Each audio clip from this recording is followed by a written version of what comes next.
எல்லாருக்கும் வணக்கம். நான் கணிதன் ஃபிலிம் டைரக்டர் டிஎன் சந்தோஷ் பேசுகிறேன். இந்த வீடியோ எதுக்காக அப்படின்னா, நொடிக்கு நொடி அப்படிங்கிற ஒரு ஷார்ட் ஃபிலிம் பற்றி தான். இந்த ஷார்ட் ஃபிலிம் பற்றி நம்ம பேசுகிறதுக்கு முன்னாடி சதீஷ், இந்த ஷார்ட் ஃபிலிமோட டைரக்டர் காமன் மேன் சதீஷ், அவரை பற்றி சொல்லியே ஆகணும்.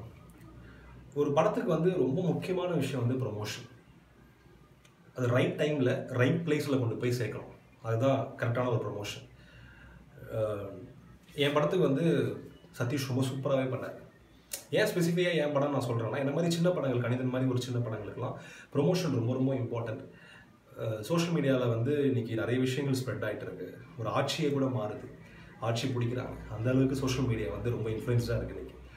ஸோ அதில் சினிமாவும் கொண்டு போய் சேர்க்கணுன்ற ஐடியாவை முதல்ல சதீஷ் தான் கொண்டு வந்தார். நிறைய பேர் அதை ஃபாலோ பண்ணிகிட்டு இருக்காங்க. அண்டு என் படம் பண்ணும்போது தெரி, கபாலி 2 படத்துக்கும் ப்ரொமோஷன் அவர் தான் பண்ணிகிட்டு இருந்தார் சோஷியல் மீடியாவில். தெரி, கபாலிக்கு என்ன இம்பார்ட்டன்ஸ் கொடுத்தாரோ, எந்த அளவுக்கு அவர் எஃபோர்ட் போட்டு க்ரியேட்டிவாக ஒர்க் பண்ணாரோ, அந்த எஃபோர்ட் அத்தனையுமே என் கணிதன் கொடுத்தாரு. And affordable price. Low budget ஃபிலிம்ஸை கூட அவர் பார்ஷாலிட்டி பார்க்கல. எல்லா படத்துக்குமே ஈக்குவலாக இம்பார்ட்டன்ஸ் கொடுத்தாரு, அதே உழைப்பை கொடுத்தாரு. ஸோ அதுக்கே சதீஷ்க்கு நான் ஒரு பெரிய தேங்க்ஸ் சொல்லணும், கரெக்டாக கொண்டு போய் ரீச் பண்ணதுக்கு. ஸோ அப்படிப்பட்ட ஒருத்தர் ஒரு ஷார்ட் ஃபிலிம் எடுக்கிறான்னு சொல்லும்போது எனக்கு பயங்கர க்யூரியாசிட்டியாக இருந்துச்சு. சதீஷ் முதல்ல என்கிட்ட கதை சொல்லும்போது கதை ரொம்ப எனக்கு பிடிச்சிருந்துச்சு. ஃப்ரெஷ்ஷாக இருந்துச்சு, ரொம்ப டிஃப்ரெண்ட் கான்செப்டாக இருந்துச்சு. நான் ஒரே ஒரு விஷயம் மட்டும் டவுட் இருந்துச்சு, இது எப்படி அவர் கொண்டு வர போகிறார். ஏன்னா டேரக்டராக எக்ஸ்பீரியன்ஸ் இல்லை, ஒரு ரிவ்யூவராக, ஒரு ப்ரொமோட் பண்ணுறவராக ஒரு எக்ஸ்பீரியன்ஸ் நிறைய இருக்குது அவர்கிட்ட. ஸோ ஒரு டேரக்டராக எப்படி பண்ண போகிறாரு, ரொம்ப காம்ப்ளிகேட்டட் சப்ஜெக்ட். நீங்கள் ஷார்ட் ஃபிலிம் பார்த்தா உங்களுக்கே புரியும். எப்படி பண்ண போகிறாருன்ற கொஸ்டின் எனக்கு இருந்துச்சு. சதீஷை நான் கேட்டேன், எப்படி நீங்கள் இதை பண்ணிக்கிறீங்களா அப்படின்னு கேட்டேன். ஏதோ சப்போர்ட் இருந்தால் வேணா கூட சொல்லுங்கள், நான் பண்ணுறேன் அப்படின்னு. ஆனால் என்கிட்ட ஒரு நாள் நான் எடுத்துட்டேன் ப்ரோ, ஒரு தடவை பாருங்க அப்படின்னாரு. பார்க்கும்போது இட் வாஸ் அமேசிங். நானே ஷாக் ஆகிட்டேன்.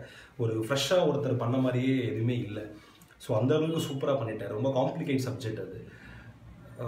அந்த ஷார்ட் ஃபிலிம் பற்றி சொல்லணும்னா, நம்ம லைஃப்பில் எல்லாருக்குமே பிரச்சனை வரும். அந்த பிரச்சனை நம்ம எப்படி ஃபேஸ் பண்ணுறோம், அந்த பிரச்சனை எல்லாமே நம்ம தான் காரணமாக இருப்போம்.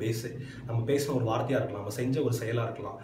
ஆனால் நம்ம வார்த்தையை விட்டுருவோம். அப்புறமா நம்ம யோசிப்போம், சரி இப்படி பேசிக்கலாமே, நம்ம யூஸ் பண்ணிக்கலையே அந்த வாய்ப்பை அப்படின்னு தோணும். நிறைய பேர் லைஃப்பில் நம்ம அச்சீவ் பண்ணுறதுக்கான ஒரு வாய்ப்பு கண்டிப்பாக வரும். எல்லார் லைஃப்லையுமே க்ராஸ் ஆகிருக்கும்.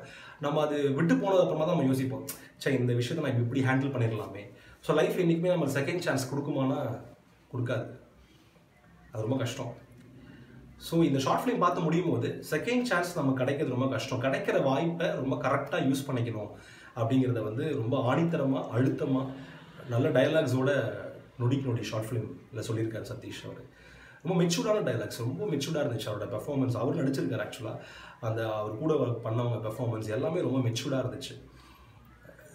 எனக்கு கண்டிப்பாக கூடிய சீக்கிரமே இந்த ஷார்ட் ஃபிலிம் நிறைய ஃபெஸ்டிவல் போய் நிறைய அவார்ட்ஸ் வாங்கணும்.